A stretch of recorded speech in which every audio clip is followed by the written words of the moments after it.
जंतर मंतर पर प्रोटेस्ट के दौरान जेन ज़ी के मीम्स के अलावा एक और चीज़ जो चर्चा में आई वो थी पैलेट गन। हाल ही में सुप्रीम कोर्ट ने पैलेट गन्स के यूज़ को लेकर एक अहम फैसला सुनाया है। चीफ जस्टिस सूर्यकांत की बेंच ने कहा कि पैलेट गन्स पर पूरी तरह से बैन नहीं लगाया जा सकता। कोर्ट का कहना है कि हालात अगर बेहद गंभीर हों और बाकी सभी तरीके फेल हो चुके हों तो क्राउड कंट्रोल करने के लिए पैलेट गन का इस्तेमाल किया जा सकता है। पैलेट गन दरअसल एक 12 बोर पंप एक्शन शॉटगन होती है। इसकी कार्ट्रिज से 500 से ज़्यादा छोटे छोटे प्लास्टिक, रबर या मेटल के पैलेट्स निकलते हैं जो बाहर आते ही बड़े एरिया में फैल जाते हैं। इसी वजह से ये किसी एक व्यक्ति को नहीं बल्कि पूरे इलाके को प्रभावित करती है। भारत में पैलेट गन का इस्तेमाल पहली बार 2010 में कश्मीर के सोपोर में किया गया।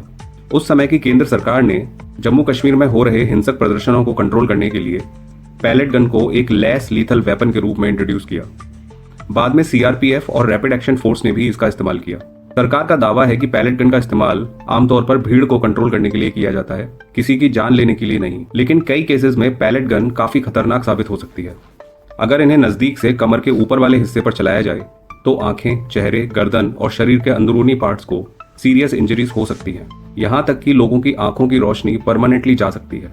इसी खतरे को देखते हुए एजेंसीज ने पैलेट गन के इस्तेमाल के लिए स्टैंडर्ड ऑपरेटिंग प्रोसीजर्स यानी कि एसओपीज बनाए हैं। इसके अकॉर्डिंग पैलेट गन का यूज सिर्फ rarest of the rare case में ही किया जाएगा। सबसे पहले पुलिस को वाटर कैनन, लाठीचार्ज और टीयर गैस जैसे नॉन लीथल तरीकों का इस्तेमाल करना होगा। अगर इसके बाद भी भीड़ काबू में ना आए तब पैलेट गन का इस्तेमाल किया जा सकता है। एसओपीज ये भी कहते हैं कि पैलेट गन्स में रबर या प्लास्टिक के पैलेट्स का ही इस्तेमाल किया जाए।